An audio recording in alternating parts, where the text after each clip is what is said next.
हे मेरी तो फैमिली, कैसे हैं आप सब। उम्मीद है आप सब बहुत अच्छे होंगे और अपनी पढ़ाई भी मन लगा के कर रहे होंगे।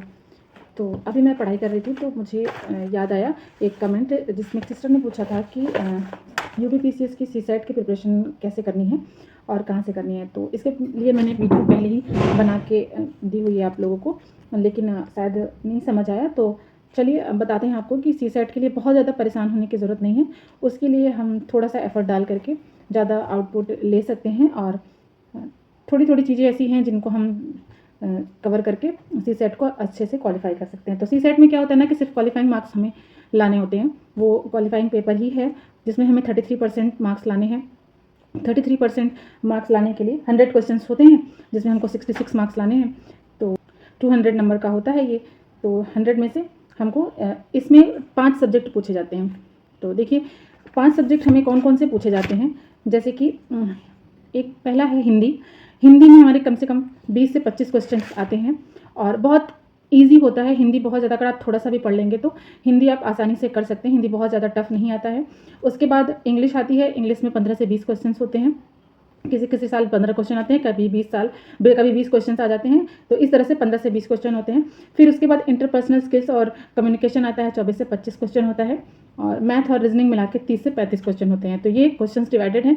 अब इन पांचों सब्जेक्ट में से आपका जो सब्जेक्ट आपको नहीं समझ आता, जैसे बहुत से लोग आर्ट्स बैकग्राउंड से हैं तो और जिनको मैथ्स नहीं आती है तो वो मैथ को स्किप कर सकते हैं। आप आर्ट्स से हैं तो आप इंग्लिश और हिंदी पे पकड़ बनाइए, या फिर अगर आपको इंग्लिश में भी प्रॉब्लम है तो आप इंटरपर्सनल स्किल्स पे पकड़ बनाइए, कम्युनिकेशन पे पकड़ बनाइए और रीजनिंग पे पकड़ बना लीजिए, हिंदी अच्छे से कर लीजिए। तो आप अगर 40 से 45 क्वेश्चन करेक्ट कर ले जाते हैं तो आपका सी सेट जो है वो क्वालिफाई हो जाएगा आराम से।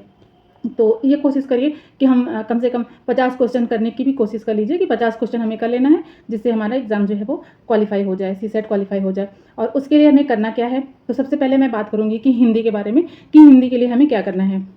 तो देखिए ये हिंदी का ये पेपर है, मेरा सी सेट का पेपर है, जिसमें हिंदी जो है वो बहुत ज़्यादा टफ नहीं आती है। इस तरह से आप जैसे विलोम शब्द हो गया, समास हो गया, कौन सी बोली बोली जाती है, जैसे ये गद्यांश हो गया, गद्यांश से रिलेटेड 5 क्वेश्चन आते हैं, आप उनको आसानी से कर सकते हैं। तो ये बहुत ज़्यादा मतलब टफ क्वेश्चन नहीं रहता है, आप इसको आसानी से कर सकते हैं। और इंग्लिश भी बहुत ज़्यादा टफ नहीं, जैसे ये पैसेज दिया हुआ है तो पैसेज काफ़ी लंबा था और इसके क्वेश्चन भी थोड़ा सा लंबे थे। तो मैंने इस बार 25 वाले एग्जाम में पैसेज का नहीं किया था, लेकिन बाकी सारी चीज़ें मैंने यहाँ से की हुई थी। तो इस तरह से पेपर जो है वो आता है। तो देखिए हिंदी के लिए हमें क्या करना है। सबसे पहले ये आदित्य पब्लिकेशन की बुक है जिससे मैंने अपना हिंदी प्रिपेयर किया है और इसी से मैं प्रिपरेशन करती हूँ सी सेट के लिए। तो इससे लेकर के आप जो भी PYQs हैं उनसे देख लीजिए कि हमें कौन कौन सा सब्जेक्ट पढ़ना है, मतलब कौन कौन सा टॉपिक पढ़ना है, जिसको उसको टिक कर लीजिए। तो ये PCS का जो है सिलेबस है और ये हमारा ROE का है। ROE में 6 चीज़ें पूछी जाती हैं। तो इस तरह से हम इसको कर सकते हैं। तो सिलेबस देख करके और इस बुक से आप विलोम शब्द हो गया, समास हो गया और प्रत्यय हो गया, ये सारी चीज़ें, पर्यायवाची हो गया, सब चीज़ें आप इसमें दी गई हैं, आप इनसे कर सकते हैं। लेकिन उसके लिए सबसे पहले आपको करना क्या है कि आपको ये जो है सॉल्व पेपर लेना है प्रीवियस ईयर क्वेश्चंस के और उनको देखना है कि किस तरह से क्वेश्चन आते हैं, उनको हमें लगाना है। आप अगर 5 से 10 साल के क्वेश्चन भी सॉल्व कर लेंगे, मतलब जब से सी सेट लागू हुआ है तब से आप अगर 5-6 साल का पेपर जो है सॉल्व कर लेते हैं सी सेट के लिए, तो आप आराम से सी सेट में क्वालिफाई कर सकते हैं। तो मेरी स्ट्रेटजी यही रहती है। मैं बहुत ज़्यादा सी सेट के लिए नहीं परेशान होती हूँ। सी सेट के लिए बस PYQ लगाइए जो भी दिए गए हैं, और कुछ कुछ चीज़ें हैं जैसे कि रीजनिंग है, आप रीजनिंग को अपना स्ट्रॉन्ग बना सकते हैं। जैसे कि रीजनिंग में हो गया कि हमको पढ़ना है, कैलेंडर पढ़ना है, तो आप कैलेंडर रीजनिंग में आप यूट्यूब पे सर्च कर लीजिए और उस टॉपिक को अच्छे से समझ लीजिए, पढ़ लीजिए। डाइस के बारे में है, एक क्वेश्चन फिक्स रहता है, आता है, और ट्रायंगल्स आते हैं, जैसे कि कोई फिगर है उसमें कितने ट्रायंगल है, तो उसकी कुछ ट्रिक्स होती हैं। वो चीज़ें आप यूट्यूब पे सर्च करके आराम से एक एक टॉपिक जो भी एग्जाम का, अब मैंने कहा ना कि आप PYQs को एनालिसिस करेंगे तो उसके बाद आपको पता चलेगा कि हमें कौन कौन सी चीज़ें पढ़नी है और किस तरह के क्वेश्चन आते हैं।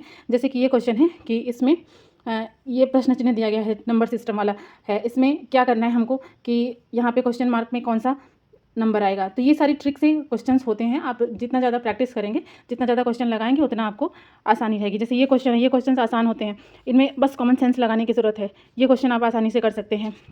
तो रीजनिंग के क्वेश्चन बहुत ज़्यादा टफ नहीं आते हैं, तो रीजनिंग आप आसानी से कर सकते हैं। रीजनिंग के कम से कम 20 क्वेश्चन आते हैं, और 20 क्वेश्चन अगर आप रीजनिंग से कर लेते हैं, 20 क्वेश्चन अगर हिंदी में आते हैं तो आप हिंदी में अगर 20 में से 17-18 क्वेश्चन भी कर लेते हैं, ठीक है, 17-18 क्वेश्चन उसमें से हो गया। अगर आप 5-7 क्वेश्चन इंग्लिश के सही कर लेते हैं, कम्युनिकेशन स्किल्स जो भी आता है वो, और कम्युनिकेशन और पर्सनल स्किल्स में उसमें भी कॉमन सेंस की ही बातें होती हैं। अगर आप थोड़ा सा उसमें सेंस लगा करके, थोड़ा सा सोच करके, समझ करके इस तरह से करेंगे, तो जैसे ये लिखा हुआ है, सहकर्मियों के शाब्दिक अपशब्द को तितर बितर करने में सर्वाधिक उपयुक्त है, ठीक है। तो आप थोड़ा सा अगर पढ़ लेंगे थोड़ी सी चीज़ें, तो आपको आराम से सीसेट में प्रॉब्लम नहीं होगी। मतलब मेरे हिसाब से जिस तरह से मैं अपना करती हूँ, मेरा सीसेट कभी जो है ऐसा नहीं हुआ कि मेरा सीसेट में मार्क्स कम आते हों या क्वेश्चन मैं ना सॉल्व कर पाती हूँ। बस यही स्ट्रेटजी रहती है कि ज़्यादा से ज़्यादा PYQs को लगाओ और ज़्यादा से ज़्यादा क्वेश्चन जो है वो प्रैक्टिस करो। जो टॉपिक या जो भी आपका वीक है पोर्सन, उस पोर्सन को आप यूट्यूब से सर्च करके आप आराम से उस टॉपिक को अच्छे से समझ लीजिए और पढ़ लीजिए।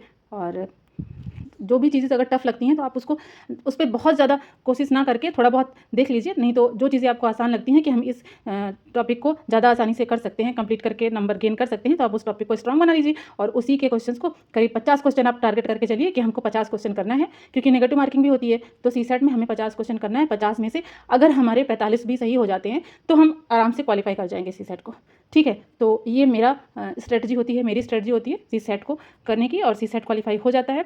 तो आप लोग भी मतलब बहुत ज़्यादा टेंशन लेने की ज़रूरत नहीं है, सीसेट को आप इस तरह से प्रिपेयर कर सकते हैं। तो आई होप आपको समझ में आया होगा, और अगर नहीं समझ में आया तो जो भी क्वेरी होगी आप फिर से पूछेगा, हम आपको बताएंगे कि हाँ कैसे कहाँ से आप सीसेट की प्रिपरेशन जो है वो कर सकते हैं, कौन से चैनल से। तो वो सारी चीज़ें मैं, अगर आपको नहीं हो पाएगा तो बताइएगा, मैं आपको बता दूँगी। तो चलिए आज की वीडियो में इतना ही, मिलते हैं नेक्स्ट वीडियो में, तब तक के लिए अपना ख्याल रखिए, बाय बाय।